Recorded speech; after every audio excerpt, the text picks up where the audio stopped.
For 100 years, there's been this one group working, a lot of the time from the shadows, to completely reshape the world's largest democracy. Today, we're diving into the Rashtriya Swayamsevak Sangh, or the RSS, and we're going to trace its incredible journey right to the center of Indian power. Wow, take a look at this. This picture really tells you a lot about the RSS today. I mean, the sheer discipline, the scale of it. As they hit their 100-year anniversary, this group that was once way out on the fringes, yeah, they're not on the outside looking in anymore. They are now a true king-making power woven right into the fabric of modern India. And look, this isn't just some random observation. This is a quote from the Prime Minister himself, Narendra Modi. Now, he's a lifelong member, and when he stands up on a national stage and gives a shout-out this big to the RSS, you know something has fundamentally changed. The group that literally shaped him is now a group he's celebrating for the whole world to see. So that brings us to the big questions, right? Who is this group exactly? And how on earth did they go from a small, fringe movement to what some would say is the most powerful organization in all of India today? Okay, so at its heart, the RSS started with a pretty clear mission back in 1925. They looked at India after centuries of foreign rule and felt that the Hindu spirit was, well, broken. Their goal was to bring it back, to create this strong, proud, kind of muscular Hindu identity for the nation. Now, to really get where they were coming from, you have to look at the time period. And this is interesting. According to reporting from the New York Times, some of the early RSS leaders were looking over at Europe in the 1930s and 40s. They were apparently inspired by the nationalist formulas of fascist parties over there, specifically how they organized people and built up a strong national identity. All right, so we've got the founding idea, but how does that idea become a full-blown ideology? And maybe more importantly, how do you build a machine that can take those beliefs and put them into action? I mean, on a massive, nationwide scale. Okay, this next quote is pretty intense. It's from M.S. Golwalkar, who was the second chief of the RSS and led it for a very long time. Back in 1939, he wrote this, and it really lays out a super hardline vision for where non-Hindus would fit into their ideal India. For critics, this is Exhibit A. They see it as the very root of an exclusionary ideology. So a big question is, how do you take an ideology like that and make it spread? Well, it comes down to a number, and that number is 83,000. That's how many local neighborhood groups, or shakas, the RSS has running across India, every single day. This, right here, is the engine room of the whole operation. And this system, the Shaka system, it's just a masterpiece of grassroots organizing. Think of it as like part Boy Scouts, part military drill, part spiritual hangout. They meet every day, they do exercises, they talk, and through that constant repetition, they build this incredible bond. They drill in the ideology, and this is key, they spot the promising young guys, someone just like a young Narendra Modi, and groom them to be the next generation of leaders. But it's so much bigger than just those daily meetings. The RSS is like this giant mothership with a whole fleet of smaller ships. You've got the BJP, which is the country's ruling political party. You've got massive student groups, trade unions, even charities. It's this huge network with tentacles reaching into basically every part of Indian society, all pushing that same core Hindu-first agenda. Okay, so how did they do it?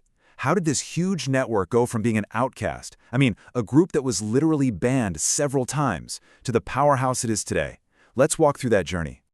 Their path to power has been a real roller coaster. Back in '48, they were banned after being accused of involvement in Gandhi's assassination. Then, in the '70s, they actually gained a lot of public support when the government cracked down on them. But the 1990s, that was the game changer. They took a huge religious controversy and used it to light a political fire. And then, of course, 2014, the ultimate win.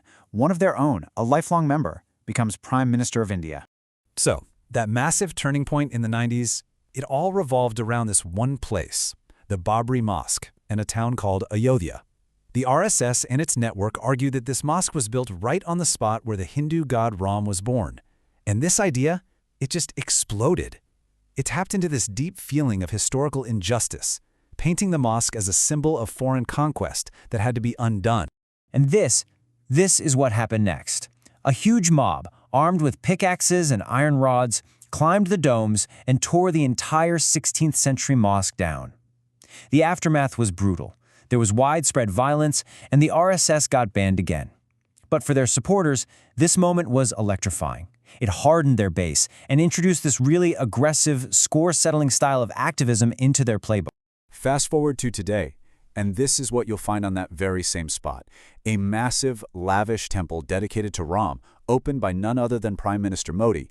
You have to understand, for the RSS, this picture is everything. It's the ultimate symbol of victory. A historical wrong, in their eyes, finally righted. Their entire agenda, literally built in stone for everyone to see. Okay, so that brings us right up to today. With Modi in charge for more than a decade now, what does the RSS's power and influence actually look like on the ground in modern India? This man is the current head of the RSS, Mohan Bhagwat, and his quote here, "The society listens to us," it just says it all, doesn't it? The confidence in that statement is incredible. There's no more hiding in the shadows. With Modi as prime minister, the RSS is more influential, more accepted than its founders probably ever imagined possible.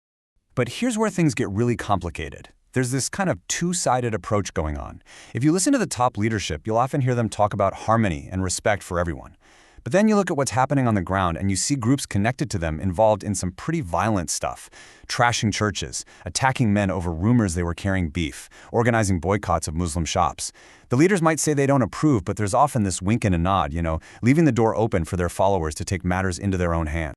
And with Modi's government, the RSS's wish list has been getting checked off one by one. I mean, you've got the Ram Temple, that's a huge one. Then there's the removal of special autonomous status for Kashmir, which has a Muslim majority. That was a goal for decades.